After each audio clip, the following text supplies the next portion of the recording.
So Dominic cleared this patch behind me completely by hand. He used a chainsaw to cut down trees, he cleared the brush, burned it, and he took all the logs and stacked them into piles. On top of Dominic using his chainsaw to cut down trees, pile logs, and burn brush, we also had 3 pigs back there turning up the ground so that Dominic could seed and grow pasture and grass. And that is the plan with these pigs as well. They're still out in the front yard, but the plan is to move them out in the back. But there is all of those big piles of wood, which we're gonna get to what we're doing with it at the end of the video, but we do have to move them out to the front so we can get the pigs back there. As new tractor owners, we don't have a lot of implements yet. We have got a bucket and a back blade. So Dominic had these hooks welded on a few weeks ago so that he could use straps and have a little bit more flexibility of what he could carry around with the bucket. So the big question this week is, can we use the tractor to move all of that lumber out to the front yard so we can get one step closer to making our back forest look more like our front yard, which is a luscious pasture. We've got a lot of woods back there, and it would be really, really nice if it looked a little bit more like this.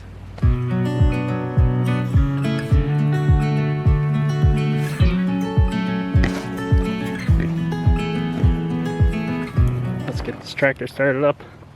Got a busy day going on today.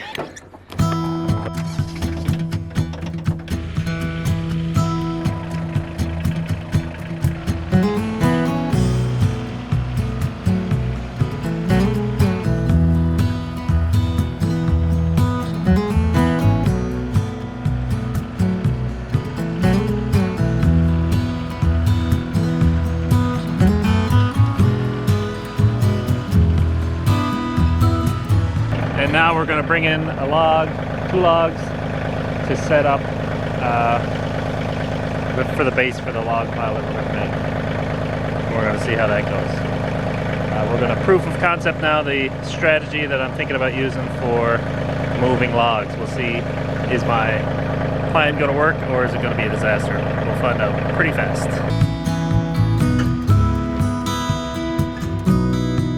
Pushed out those 2 steps pretty easy. Hopefully that's a good sign for things to come. Okay, so we're gonna see about getting this big log out. It's quite heavy. I don't know if the tractor can lift it or not, but it's right here in the middle of the way, so I think it would have been a great saw log, but I didn't have any means to move it when I cut it down.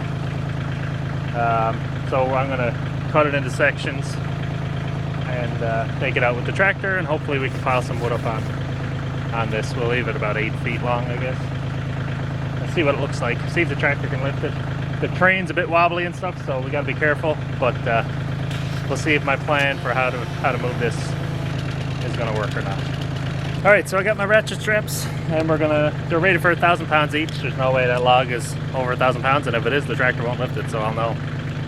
It might be a pretty heavy log though, where it's fine size. It's about 1 foot diameter, and it's been sitting on the ground, so it's pretty wet, I would imagine. So we're going to attempt to we're just gonna try something, see if it works. If it works, grand. If it doesn't, like I said, I can just chop it up into smaller pieces and carry it in the bucket. So let's give it a try.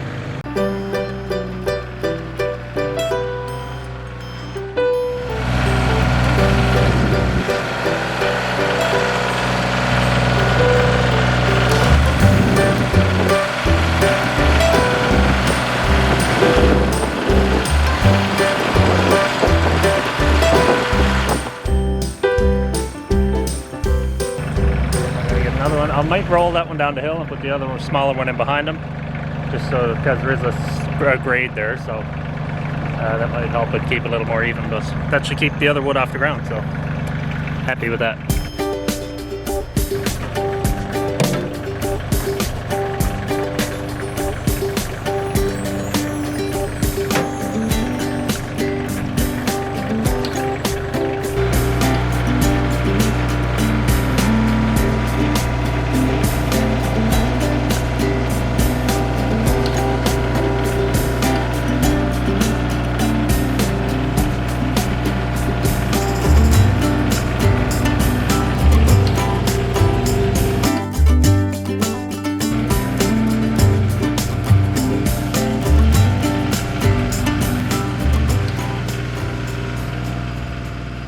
Okay, so I'm fairly happy with that.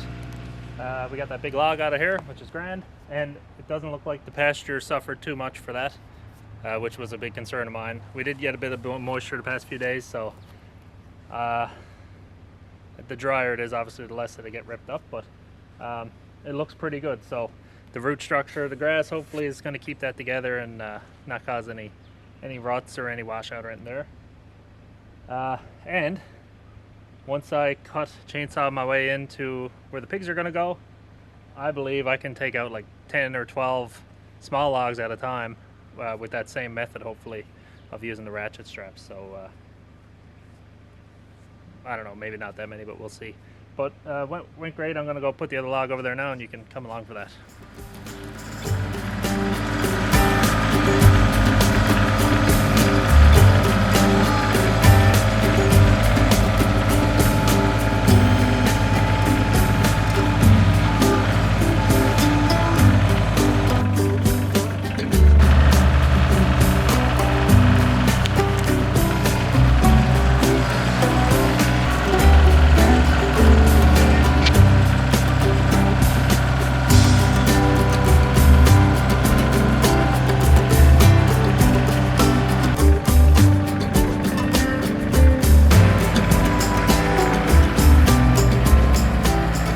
So the last thing I need to do before I can start piling logs over there is get some stakes so the logs don't roll back or roll forward. I'll be able to get a decent stack going. And to do that, I'm just going to use some of the wood I got piled up here and make some maybe 4 or 5 foot stakes out of those.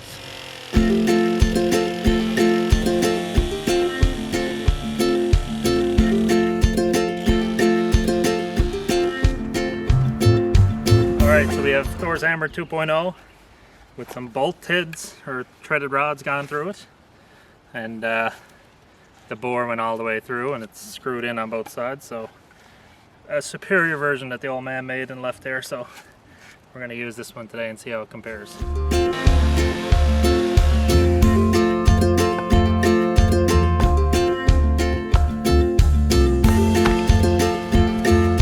Coming from Newfoundland, I'm still blown away every time I can drive a stake in the ground.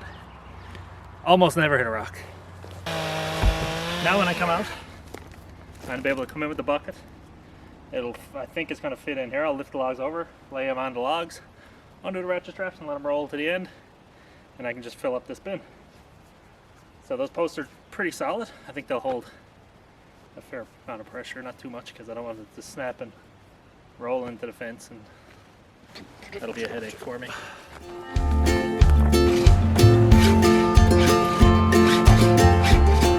Alright, so basically I gotta shave down these stumps all the way over to the back fence over there. So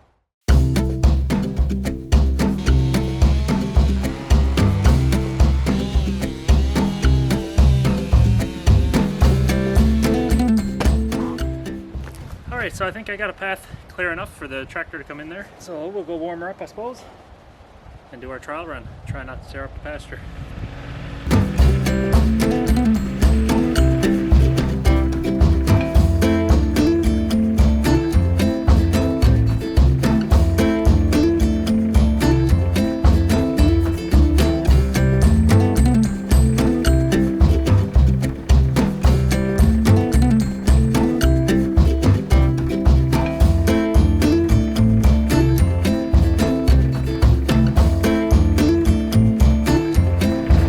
Alright, I think I'm going to have to play with the process a little bit, but let's see how the maiden voyage goes.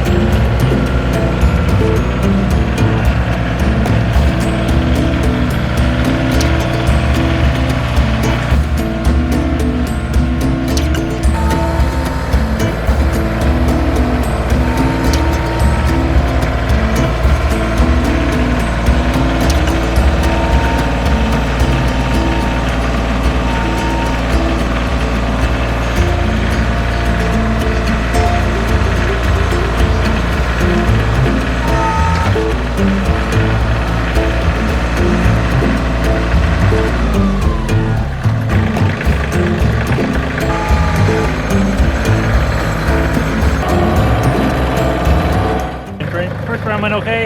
I think I can fit a lot more than that on it. So I'm going to go a little heavier this time, but I don't want to go too crazy. I want to judge the tippiness and all that, so let's load up another one. I'm thinking 4 loads will do this, and then a couple more loads to get the stuff out of there if I can get down there, and then we're off to the races.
Good job moving out this wood for me with the straps. The problem is it's very time consuming at having to stop and put the straps on, take them off, wrestle with the wood a little bit, pull all the straps out with the tractor again. It's not the most convenient method, but we don't have pallet forks, we don't have a grapple, so that's what we're working with at the time. Now, something we've been considering, because we don't even have a wood stove, but over the next number of years we're going to have a lot of wood. So we're thinking about maybe making a firewood stand on the side of the road for campers and stuff. So our question for you guys is, what is wood going for in your neck of the woods? So give us a rough idea where you're at, and how much are people selling those loose stacks for? I've seen them on a few places, about 20 bucks for a loose stack, and then between $5 and $10 usually for the bundles. So if you have seen any recently in your area, please let us know, and something that we're thinking about doing. So that'd be helpful if you could help us with the market research. All right, and that's it for this week. So we'll see you again on Sunday or Wednesday. See ya.